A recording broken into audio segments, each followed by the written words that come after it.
You have no idea how it is.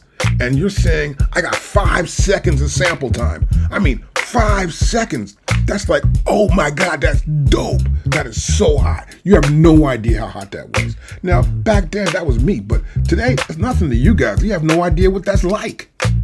But that was so dope. And I went back down to get some more records the next day. I met some girl on the street. This girl was like a stripper from the club down the block from me. I was in Queens on Hillside Avenue, and there was this club called Gordon's over there. And her name was Dale. And she would ask me a question, what you doing up there all the time? I'm just hanging out in the studio. You got a studio? Okay, sure. Stripper, all right, come on up. She came upstairs, she's hanging out, and I'm taking this record. And I got this James Brown record, and I'm playing it real fast, like at 78. Like, you know, she's like, wait a minute, that's crazy. What are you doing? It's like nuts. I'm doing it, don't worry about it. I'm playing with it, it's gonna be cool. I'm playing it, I'm getting it down, I'm tuning it down, down. And it gets to this right point where it's a nice deep sound. And I tighten it up, and I get a hi-hat and a snare, right? And I go, boom, bap. That was like hot. And she was like, whoa, what the hell was that? She was like amazed. And I made the beat.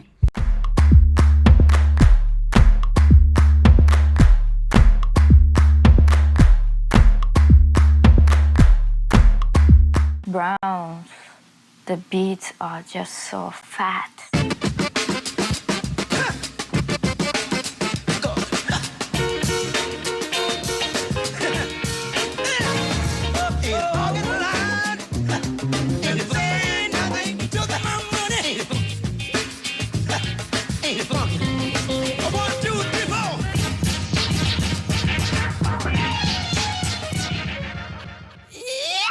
I just heard 26 samples right there. I could have chopped all that up, got samples out of there. In 1969, funk soul band The Winstons released a single called Color Him Father. The B-side of that record was a groovy, horn-driven rendition of a traditional gospel song called Amen Brother. At 1 minute and 25 seconds, drummer G.C. Coleman takes a solo. Color Him Father would win a Grammy Award for Best R&B Song, but Amen Brother would remain nothing more than a B-side for years. Enter Breakbeat Lou. All right, so from the top? Yep. Luis Flores, aka Breakbeat Lou, Bronx DJ since 1974. Lou and his late partner Lenny Roberts started making compilations for DJs called Ultimate Breaks and Beats. My role mainly was to help him select the records, and then I started becoming the editor and the recording engineer for these particular records. The first Ultimate Breaks and Beats included a half dozen tracks, including, of course, Amen Brother.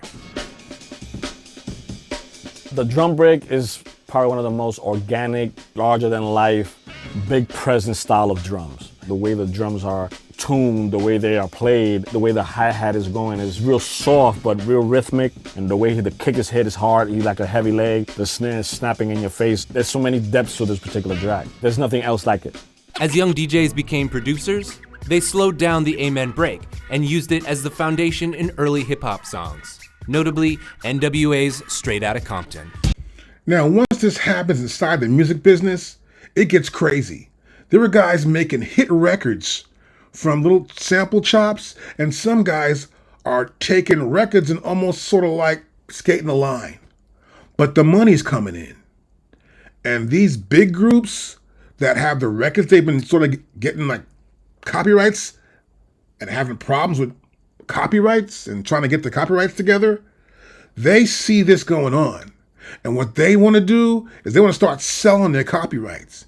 And in 1986, this happens. And it turned out that all the traditional people who were so miffed by this way back in the early days quickly realized there's a huge amount of money to be made here. I think that once people who held music copyrights got wise to how much money hip-hop was making, then it became kind of a feasting frenzy. Then, in 1989, De La Soul comes out with a song. I think it's called 3 Feet High or something. And then in September, of course, Biz Markie comes out with a song. Okay, these guys are using pieces of records they shouldn't be using. So you know what's going to happen. Lawyers come up, artist says yes, lawyer says, okay, let's do it. They're suing these kids and they're taking royalties. 1990s, there were a series of lawsuits and threats of lawsuits that made it very clear that the lawyers in the entertainment world were going to rein in this practice of unauthorized digital sampling. I think everybody woke up after the De La Soul's 3 Feet High and Rising came out, and they ended up losing like most of their, their percentage of copyrights to, I think, the Turtles. For me, I felt like, wow, we're popular now. I'm getting sued by somebody I don't even know. So Biz Markie takes this Gilbert O'Sullivan song and makes a parody of it, called Alone Again. And he sings in, he doesn't really sing, he warbles it in his funny Biz Markie type of voice, right? And it's a great joke. Everybody kind of laughs, and you play it once, and you're like, oh, cool, that's kind of funny and stuff.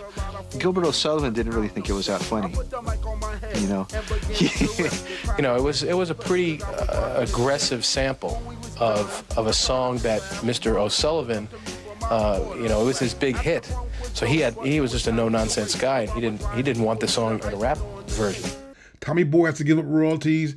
Every label, Cold Chillin', that Biz Markie was on, had to give up royalties. Now we got a war going on. We got these guys who make the original records are now suing these guys for using these parts of their records. And it becomes this battle now of the original creators and the new creators of what they created. Sounds weird. But we got this collage going on where guys are starting now to make collages. I get a pinch here, a pinch there, a pinch here, a pinch there. I make a whole big track. Public Enemy. That's one of them, right? So guys have changed up because of that. And that created this whole new idea of the art of sampling.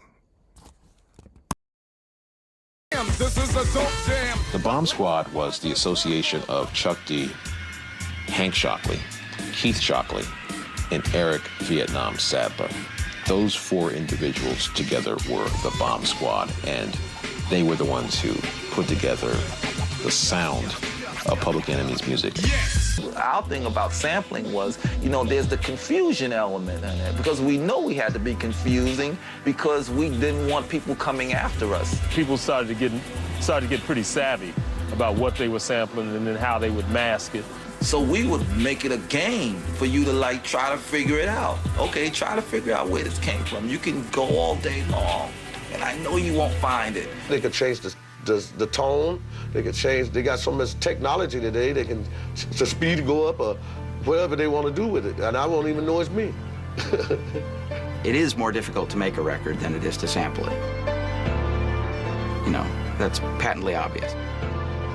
I guess I'm more concerned with the 20 years or so that got the musician to the point where he could make the record that then is important to the listener because of what in his life has brought him to making that record. I didn't know anything about sampling until people come up and say some artist is using your drum pad. I go, cool.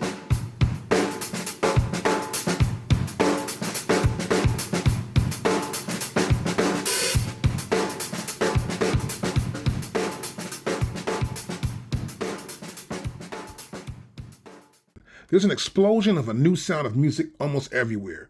There's punk rock, there's house music, there's trip house, there's trip hop. I mean, there's so many forms of music coming out, and there's so many ways the guys are using these drum machines, and disco goes crazy because there's no need for someone to conduct the band.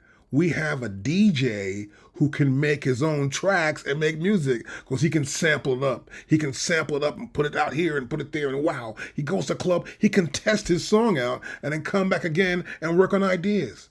This is changing everything. But the idea to have these drum machines, or actually real drum machines, SP1200, S950, and create your own sound, made it easier for you to make tracks. You could book, and next guy comes behind that booking.